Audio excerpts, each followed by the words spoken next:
Big boss live അപ്ഡേറ്റ്സിലേക്ക് പോകാം. ലൈവിൽ കോരിച്ചൊഴിയുന്ന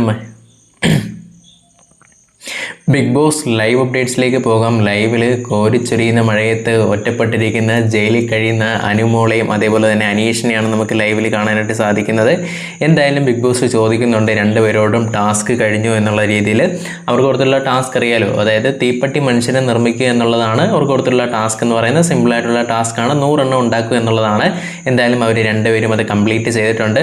അത്യാവശ്യം കഷ്ടപ്പെട്ടിട്ടാണെങ്കിലും കാര്യങ്ങളെല്ലാം തന്നെ അവർ റെഡിയാക്കി എടുത്തിട്ടുണ്ട്. മഴയിലാണ് അവരെ ഇറക്കിക്കൊണ്ട് വരുന്നത്. അപ്പോൾ അനീഷ് പറയുന്നുണ്ട് വേണ്ട, ഞാൻ മഴയത്ത് നനഞ്ഞു വന്നോളാം എന്നുള്ള രീതിയിൽ പറയുന്നുണ്ട്.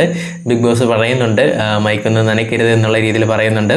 എന്തായാലും അവർക്ക് രണ്ടുപേർക്കും വേണ്ടി 2 കുടയൊക്കെ ഇവിടെ അക്ബർ കൊണ്ടുവന്നിട്ടുണ്ടായിരുന്നു. ഒന്ന് അനുമോൾക്കും അതേപോലെ തന്നെ ഒന്ന് അനീഷിനും. എന്തായാലും ആര്യം പറയുന്നുണ്ട് വേണ്ട, ഞാൻ അനുമോളെ കൊണ്ടുപോയിക്കളാം എന്നുള്ള രീതിയിൽ പറഞ്ഞ് അനുമോളെ കയ്യും പിടിച്ച് പോകുന്ന ആര്യനെ നമുക്ക് ലൈവിൽ കാണാനായിട്ട് സാധിക്കുന്നുണ്ട്.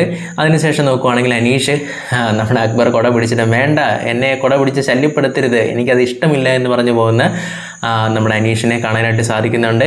ഇനി വരാൻ പോകുന്നത് നമ്മുടെ സീക്രട്ട് ടാസ്ക്കാണ്. ആദിലേനെ പുറത്താക്കാനുള്ള ആ ഒരു ഡെമോ ഫേക്ക് എവിക്ഷനാണ് നടക്കാൻ വേണ്ടി പോകുന്നത്. ഇതാണ് അവർ ഉണ്ടാക്കിയെടുത്തിട്ടുള്ള ആ ഒരു മനുഷ്യ അല്ലെങ്കിൽ തീപ്പെട്ടിക്കൊള്ളി മനുഷ്യരെന്ന് പറയുന്നത്. 100 എണ്ണം ഉണ്ടാക്കിയിട്ടുണ്ട്.